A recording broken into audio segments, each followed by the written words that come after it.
အားလုံးမင်္ဂလာပါဒီဗီဒီယိုလေးကကျွန်တော် Gemini ကိုအသုံးပြုပြီးတော့ကြော်ညာဗီဒီယိုတွေကြော်ညာပုံတွေဘယ်လိုထုတ်ရမလဲဆိုလုပ်ပြပေးတော့ပါမယ်အဲဆိုရင်ကျွန်တော်တို့ကြော်ညာပုံထုတ်ဖို့အတွက်ဒီ mouse လေးဆိုပါစို့ပြီးပြီဆိုရင်ကျွန်တော်ဒီမှာ Gemini ကို Pro ပြောင်းလိုက်မယ်နော် Gemini 3 Pro လေးပြောင်းလိုက်ပါမယ်ပြီးရင်ကျွန်တော် prompt လေးကြိုရေးထားရှိတယ်မှာအခုပုံကို showcase ပုံထုတ်ဖို့အတွက် prompt လုံးကိုရေးပြီးပါဆိုပြီးတော့ဒီစာလေးကိုထည့်လိုက်မယ်နော် prompt ထုတ်လို့ရပြီခဏလေးတော့ဆောင်းလိုက်မယ်အဲဆိုရင်ကို prompt လေးထုတ်လိုက်ရောနော် prompt လေးကိုတော့ prompt 3ခုပါတင်မှာသူကဘယ်လိုပုံစံမျိုးလေးနဲ့ရေးထားပြီးလဲဆိုလို့ရှိရင် professional studio look လို့ရှိရင်ဒီမှာ cyber gaming ပုံစံပြီးလို့ရှိရင် modern test fusion နဲ့ခင်မီစပွဲခုံပေါ်မှာကျွန်တော်ဒါလေးကိုယူပြီးတော့ဒါလေးကိုကူးပြီးတော့ဒီအောက်မှာပဲပြန်ရေးပေးလိုက်ရပြီနော်နာနိုဘနာပုံလေးနဲ့ထုတ်ဖို့တော့သူက generate လုပ်နေပါနော်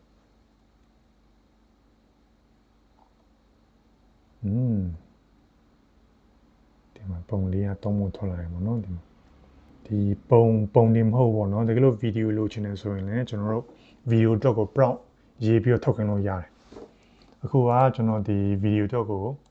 prompt ရေးခိုင်းမယ်နော်ဒီစာလေးကိုပဲနည်းနည်းပါးပြင်ပြီးတော့ပြင်ရေးခိုင်းလိုက်မယ်ခုပုံလေးကိုဘာထည့်ရမလဲဆိုလို့ရှိရင် video 3မှာဟိုကပုံမို့တော့နော် showcase video ထုတ်ဖို့အတွက် prompt တုံးကိုရေးပေးပါဒါလေးကိုရလိုက်မယ်နော်ပုံလေးကလာရနော်သူက3ပုံလုံးတစ်ခါလေးထုတ်ပေးလိုက်တာအဲဆိုလို့ရှိရင်ဒီမှာ video ထုတ်ဖို့အတွက် prompt လေးထွက်လာပြီပေါ့နော်ဒီထဲမှာကိုကပဲပုံစံကြိုက်လဲဆိုလို့ရှိရင်ဒါလေးကိုရွေးပြီးတော့ထုတ်လိုက်ရုံပဲ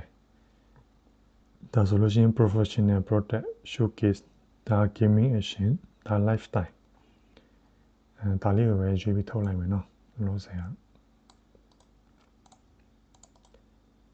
ဒါလေးကိုဒီ prompt လေးကိုပြီးဒီမှာထည့်ပြီးလို့ရှိရင် generate a video ဆိုပြီးရွေးပြရမယ်ပေါ့နော်ပြီးရင်ဒါလေးနှိပ်လိုက်ရင်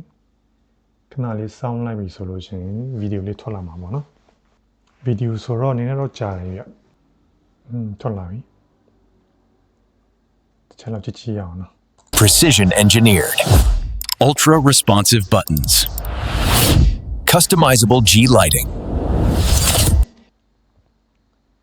ဒီဗီဒီယိုလေးကိုတောင်းချင်တယ်ဆိုလို့ရှိရင်ဒီမှာ